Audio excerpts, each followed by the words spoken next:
Okay, I decided to wire up my this switch and this power port.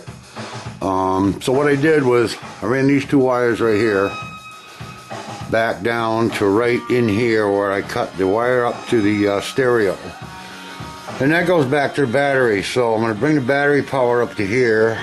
I'm going to jump the hot wire up to here. It comes in on this wire, which I spliced in one in the middle that goes out to my power port, and I also put a little pigtail for if I want to put another switch in, I can power it right off of there. So that should work. This will only kill the radio because it comes in on this wire and makes a circuit to this wire. So that should work, and should be good in the future. And they're all heat shrinked and soldered, and so there you go. Well, I chased turn signals back to these four wires right here.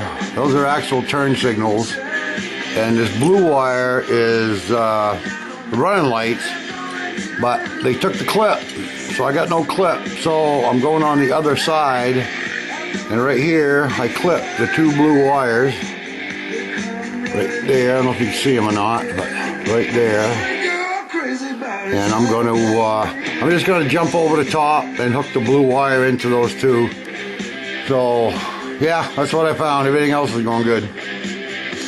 Oh, well, it's been a good day as far as wiring goes. That's all done. It's all run down a handlebar, all tidied up nice, runs through the original little clips. Everything's tidied up into here. Turn signal comes in, everything runs through a bracket. It's all tied up. I put a new fuse for the radio because the one that they had in it was junk. So I even wired up my dash. This actually turns off the radio. So, because it draws, and, you know, I don't want to run the battery down because motorcycle battery is very big. So, nothing will happen now. If you turn that switch, boom, light comes on, push start. There you go. There you go. Turn it down a little bit. So, yeah, so it was a good day. Plus, it's a really good day because I have running lights and I have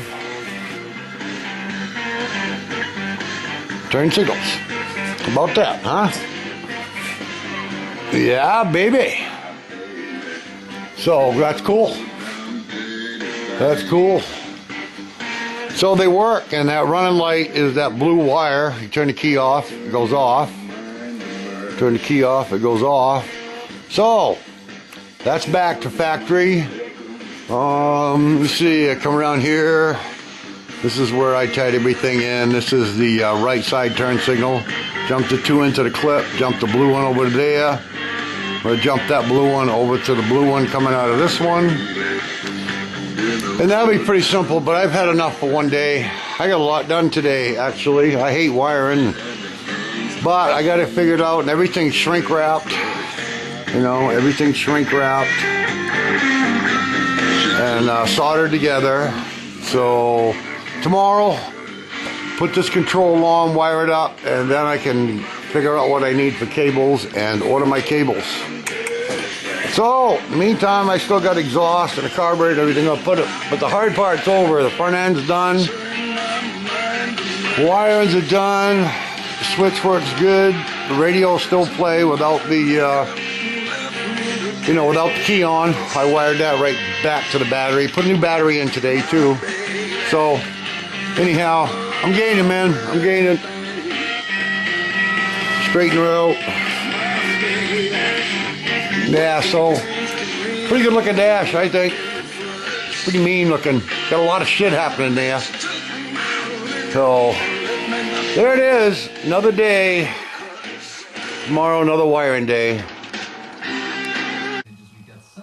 It's a big day in Dave's world. The wiring is done. Yep, I did this side this morning. So, pretty cool. I mean, it runs down through. I'm missing a clip. I'll probably get one from Harley.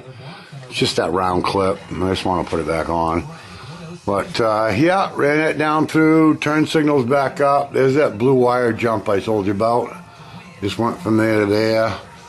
Everything's tucked in real nice and neat. Tank goes on here, squeezes this together, so tank will cover most of this stuff. All of it, really, I hope. And the good part is, let me turn the key on. Everything lights up. That lights up. That lights up. The headlight's on.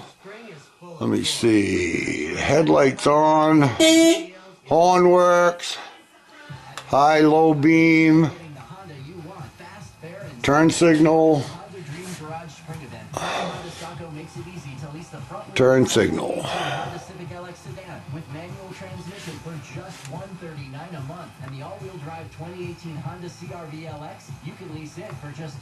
So cool, man. Everything works.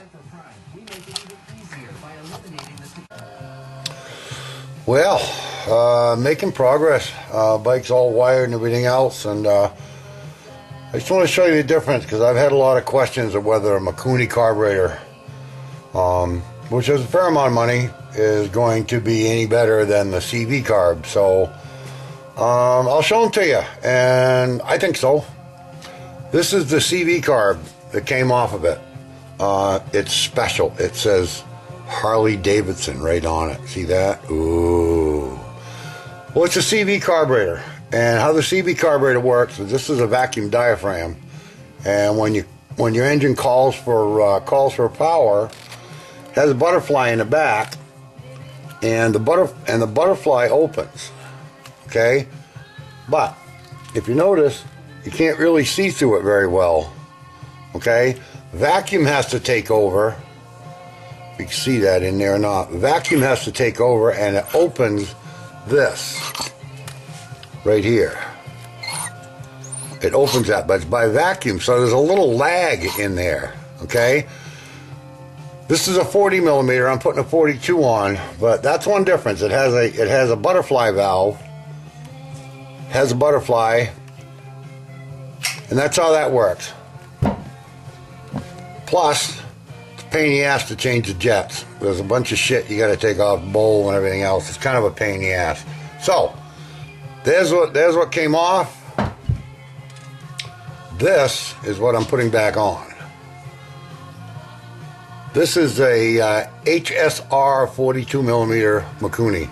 There's the base, main jet's right there. If you just need to change the main jet, it's right there. Boom, 5-minute job. Okay.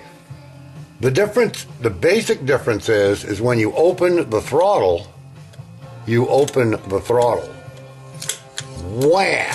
There's no lag, there's no nothing. You're getting air and fuel immediately. Boom. That, I mean, I'm no carburetor expert, but that's a big difference right there, I think. And when I go whap, because before it used to go, if you numbed it really quick, it would accelerate good, but it didn't seem like it really snapped, and I think this will make it snap. Boom. So there it is. The slide in here actually has ball bearings on it that guide on the edges. Probably can't see it, but in there there's 4 little raceways, and there's ball bearings in there, so there's zero drag. I got to change a few things over. I got to put my enrichener in there that came off the CV. There's an adapter kit for it. And there's where my throttle cables come out the back of this one, because it sets on the bike like this, and they come out the back. This one, they come out the side. Okay, so this is on the bike like this, so they come out down here on the side, so they came in the top. The Mikuni comes in the back, so that's why I'm waiting to order my cables, is I want to make sure I get the right length cable. So anyhow, this versus this, I'm taking this.